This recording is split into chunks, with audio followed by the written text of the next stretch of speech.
Você já percebeu como parece que tudo o que é gostoso virou proibido? O pão, o bolo, o chocolate, a sobremesa depois do almoço. E aí vem aquela frase que machuca. Quem tem glicose alta nunca mais pode comer doce. Mas deixa eu te falar uma coisa. Isso pode estar acabando com a sua saúde emocional e até piorando sua compulsão sem você perceber. Porque quanto mais você se proíbe, mais o cérebro sente vontade. E aí acontece o que muita gente conhece.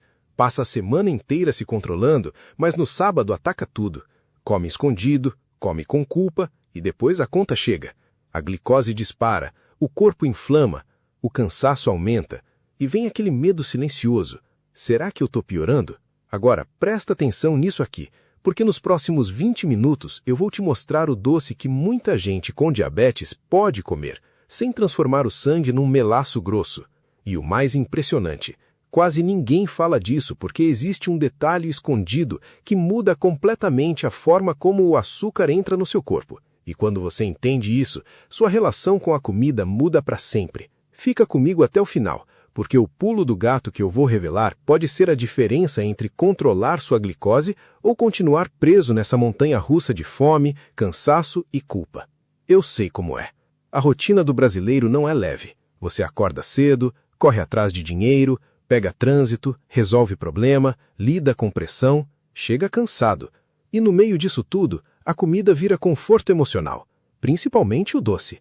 Porque o doce dá sensação de recompensa rápida. É como se o cérebro dissesse, você merece isso depois de um dia puxado. Só que aí começa a confusão. A pessoa recebe o diagnóstico de pré-diabetes ou diabetes e entra em pânico, corta tudo, nunca mais come sobremesa, nunca mais toca num chocolate, nunca mais sente prazer comendo. E sabe o que acontece depois?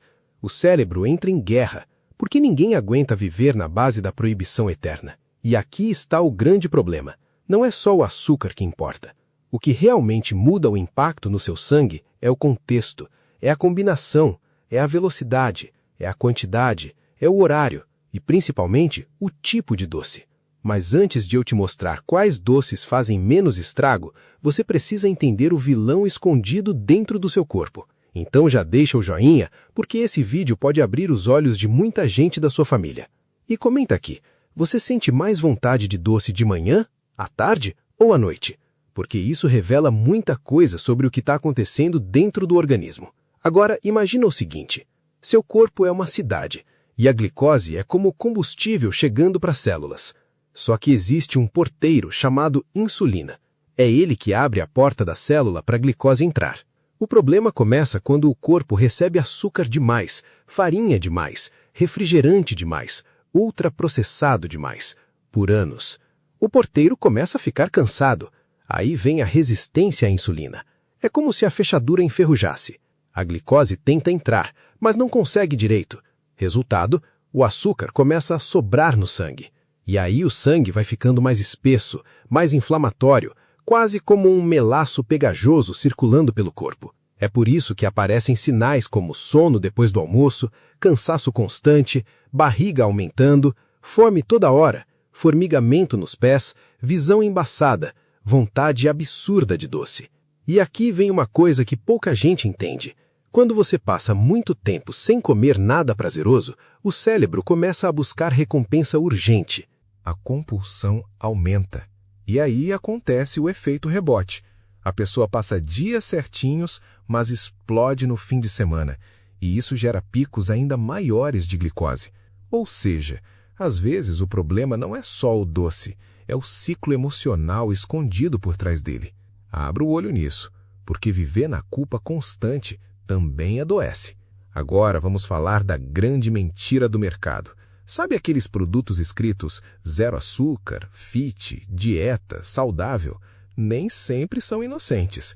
Tem produto zero açúcar cheio de farinha refinada, e farinha branca no corpo vira glicose rapidinho, às vezes mais rápido que açúcar comum. É o famoso lobo em pele de cordeiro. Outro erro gigante é achar que mel é sempre saudável. Dependendo da quantidade, ele também pode disparar glicose. A mesma coisa com açúcar mascavo, açúcar de coco, melado, barrinha fitness. Natural não significa liberado. E aqui está o detalhe mais importante.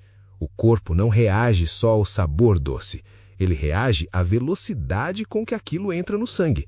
Agora olha isso. Uma sobremesa pequena depois de uma refeição rica em proteína e fibra pode causar menos impacto do que comer bolacha fit sozinho no meio da tarde. Entendeu o jogo? O contexto muda tudo, e é justamente aí que muita gente erra. A pessoa para o almoço, fica horas sem comer, chega destruída emocionalmente e ataca doce à noite.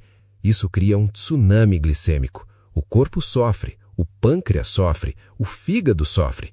E, aos poucos, a resistência à insulina piora. Agora vem a parte prática.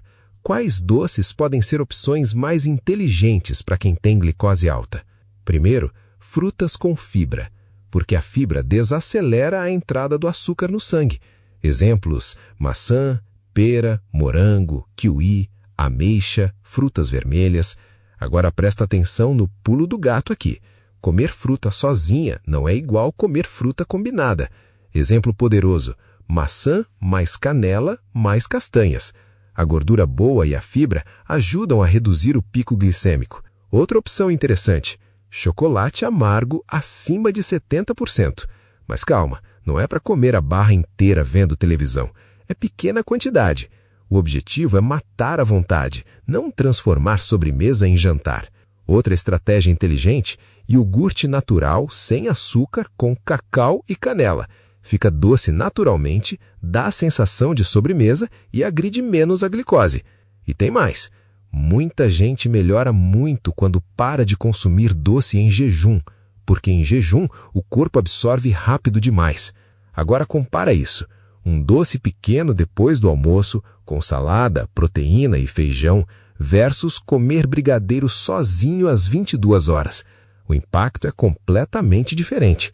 Isso aqui é ouro, porque o problema muitas vezes não é o doce isolado, é o cenário inteiro. Agora eu vou te contar o detalhe que quase ninguém fala. O maior perigo não é o doce que você come, é o doce escondido nos alimentos do dia a dia. Molho pronto, iogurte adoçado, pão industrializado, cereal matinal, suco de caixinha, bolacha integral, granola açucarada, café adoçado várias vezes ao dia. A pessoa corta o chocolate, mas continua consumindo açúcar escondido o tempo inteiro. E aí acha que não entende por que a glicose continua alta. Olha o tamanho da cilada. Outra coisa importante: o estresse aumenta a vontade de açúcar. Pouca gente liga isso, mas o cortisol bagunça fome, saciedade e glicose. Por isso que tem gente que come doce não por fome, mas por exaustão emocional. E aqui está o verdadeiro segredo. O melhor doce para o diabético é aquele que ele consegue controlar sem culpa, sem exagero e dentro de uma alimentação equilibrada.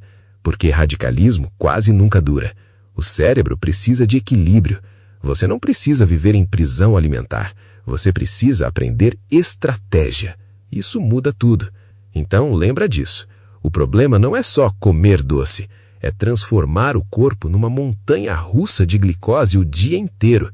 Quando você aprende combinação alimentar, quantidade, horário, controle emocional, qualidade dos alimentos, o jogo muda. Seu corpo responde melhor, sua energia melhora, a compulsão diminui e a glicose começa a estabilizar. Mas não cai nessa cilada de achar que existe alimento milagroso. O que existe é constância, pequenas escolhas feitas todos os dias. Agora comenta aqui embaixo: eu aceito o desafio. Porque escrever isso é como assumir um compromisso com a própria saúde. E manda esse vídeo para alguém da sua família que vive achando que diabetes significa nunca mais sentir prazer comendo. Às vezes, a informação certa no momento certo pode mudar uma vida inteira.